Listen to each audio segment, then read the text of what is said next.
Assalamualaikum warahmatullahi wabarakatuh. Perkenalkan, nama saya Ismi Rahmatul Muslimah, NIM D93218088. Kali ini saya akan mempresentasikan tentang mengenali pelaku auditing dan memahami peran, tugas, dan tanggung jawab dari seorang auditor. Jadi sebelum kita mengetahui apa itu peran, tugas, dan tanggung jawab dari seorang auditor, alangkah lebih baiknya kita mengetahui apa sih seorang auditor itu. Auditor itu adalah seseorang yang berkompeten dan independen dalam memberikan jasa auditan untuk memeriksa laporan keuangan sesuai dengan kriteria yang telah ditetapkan. Jadi jenis-jenis dari auditor itu dibagi menjadi 4. Yang pertama adalah auditor pemerintahan, yang kedua adalah auditor intern, yang ketiga adalah auditor independen, yang terakhir adalah auditor pajak. Jadi, auditor pemerintahan itu adalah auditor yang dibagi menjadi 2, yaitu auditor internal dan auditor eksternal. Jadi, saya akan menjelaskan tentang auditor eksternal dulu ya teman-teman. Auditor eksternal itu adalah auditor yang dilakukan oleh Badan Pengawas Keuangan atau BPK, yang mana sudah termaktub dalam Undang-Undang Dasar Nomor 23E ayat 1 dan 2. Jadi, pada ayat 1 itu menjelaskan untuk memeriksa pengelolaan dan tanggung jawab tentang keuangan negara diadakan satu badan pengawas keuangan yang bebas dan mandiri.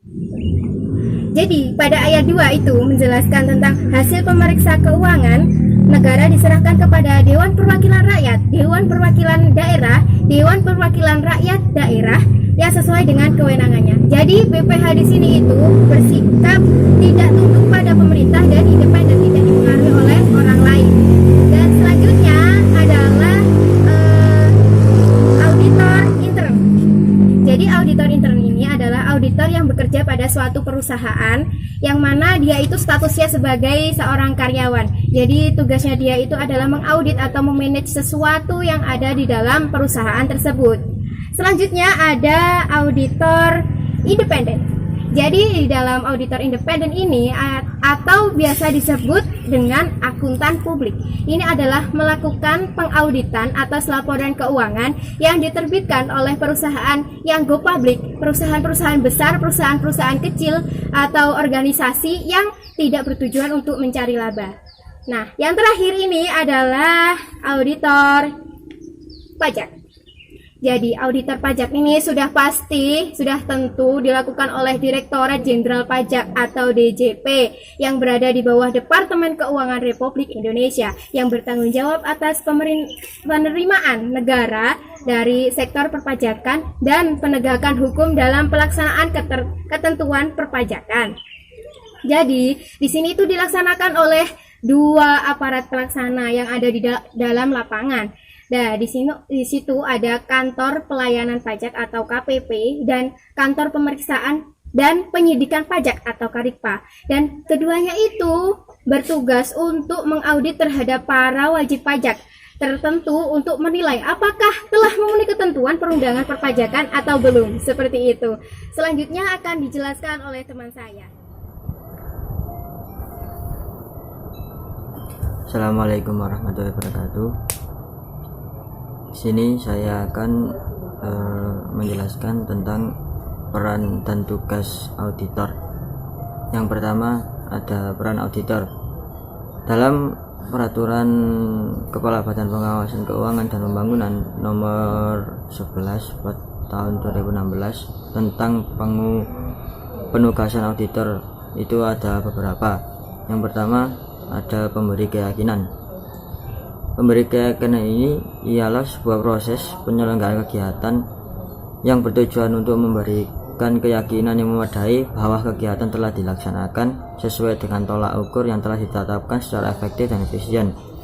Dan yang kedua adalah audit, yang dimana ialah proses identifikasi masalah, analisis, dan evaluasi bukti yang dilakukan secara independen, objektif, dan sebagainya. Yang selanjutnya itu ada evaluasi. Evaluasi ini adalah sebuah serangkaian kegiatan membandingkan hasil presentasi atau suatu kegiatan dengan standar dan menentukan faktor-faktor yang mempengaruhi keberhasilan atau kegagalan suatu kegiatan. Yang selanjutnya itu adalah review. Review di sini adalah menelaah ulang bukti-bukti yang sudah diperlihatkan dan agar untuk memastikan bahwa kegiatan tersebut sudah dilaksanakan sesuai ketentuan standar rencana ataupun norma yang telah ditetapkan. Yang selanjutnya adanya pemantauan. Pemantauan ini ialah proses penilaian kemajuan suatu program dalam mencapai tujuan yang telah ditetapkan yang dilakukan secara berkesinambungan. Nah, selanjutnya adanya konsultasi. Konsultasi ini adalah kegiatan pelayanan terhadap pemangku kepentingan untuk meningkatkan manajemen resiko pengendalian sehingga mampu meningkatkan pencapaian tujuan pemerintah dan pembangunan yang dilaksanakan dengan suatu pendekatan keilmuan yang sistematis. Nah, selanjutnya adanya bimbingan teknis. Bimbingan teknis ialah ada kegiatan yang dimaksudkan untuk memberikan bantuan yang biasanya berupa tuntunan dan nasihat untuk menyelesaikan persoalan yang bersifat teknis. Yang selanjutnya adanya asistensi atau pendampingan. Dalam kegiatan ini adanya asistensi dan pendampingan ini ya untuk membantu kegiatan lembaga dalam rangka memperlancar tugas dan memberi nilai tambah bagi lembaga tersebut. Yang terakhir adalah sosialisasi, di mana proses pemberian, pengadaptasian dan penyesuaian, pengenalan serta penjabaran informasi. Dan selanjutnya adalah tugas auditor. Tugas auditor itu banyak sekali, ada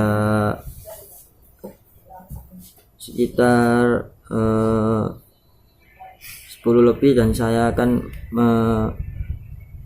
membacakan bagian dari itu. Yang pertama adanya tugas auditor yang pertama itu adalah mengumpulkan informasi awal dalam rangka audit. Yang kedua, melakukan wawancara dengan audite. Yang ketiga, membuat konsep surat dan bukti tanda terima peminjaman buku, catatan, surat, dan dokumen untuk penelitian. Yang selanjutnya adalah meneliti kelengkapan data audit. Yang selanjutnya adanya membuat konsep surat pernyataan penyerahan data audit. Dan yang selanjutnya itu dalam hal audit ini atau dalam hal audite atau wakilnya menolak untuk diaudit atau menolak membantu kelancaran audit. Auditor membuat konsep surat dan berita acara penolakan agar tidak membantu kelancaran audit. Yang selanjutnya adalah dalam hal dilakukan pencacahan fisik, auditor membuat konsep surat pemberitahuan pencacahan fisik sedianya barang. Dan yang terakhir, apabila diperlukan membuat konsep dan mendatangani berita acara mengenai audit atau dalam kurung BAPA. Sekian presentasi dari peran audit dan tugas-tugas auditor. Assalamualaikum warahmatullahi wabarakatuh. Assalamualaikum warahmatullahi wabarakatuh. Saya Muhammad Misbahul Munir. Pada kesempatan kali ini saya akan mempresentasikan tentang tanggung jawab dari auditor. Yang pertama yaitu perencanaan, pengendalian, dan pencatatan. Nah, sebelum melaksanakan kegiatan, auditor harus melakukan perencanaan dari agenda yang akan dilaksanakan. Yang selanjutnya yaitu pengendalian dan kemudian melakukan pencatatan dari setiap kegiatan yang dilaksanakan. Yang kedua yaitu sistem akuntansi. Nah, dalam hal ini auditor harus mengetahui dengan pasti sistem pencatatan dan pemrosesan transaksi sebagai dasar penyusunan dari pelaporan. Yang ketiga yaitu bukti audit. Nah, pada pelaksanaannya auditor harus melakukan pencatatan sehingga memperoleh bukti audit yang relevan dan reliable untuk dapat memberikan kesimpulan yang rasional. Yang selanjutnya, yang keempat, yaitu pengendalian intern. Nah, untuk mendapatkan kepercayaan, maka hendaknya auditor memastikan dan mengevaluasi pengendalian tersebut dengan menggunakan complaint test. Nah, yang selanjutnya, Yang kelima yaitu meninjau ulang laporan keuangan. Auditor meninjau ulang laporan keuangan untuk memberikan kesimpulan yang relevan tanpa mengesampingkan bukti-bukti yang telah diperoleh sebelumnya, sehingga kesimpulan yang diberikan dapat dipertanggungjawabkan secara rasional yang berkaitan dengan laporan keuangan. Nah, sekian presentasi dari kelompok kami. Untuk bertanya bisa ditanyakan di kolom komentar dengan menyertakan nama dan NIM. Kurang lebihnya kami mohon maaf. Assalamualaikum warahmatullahi wabarakatuh.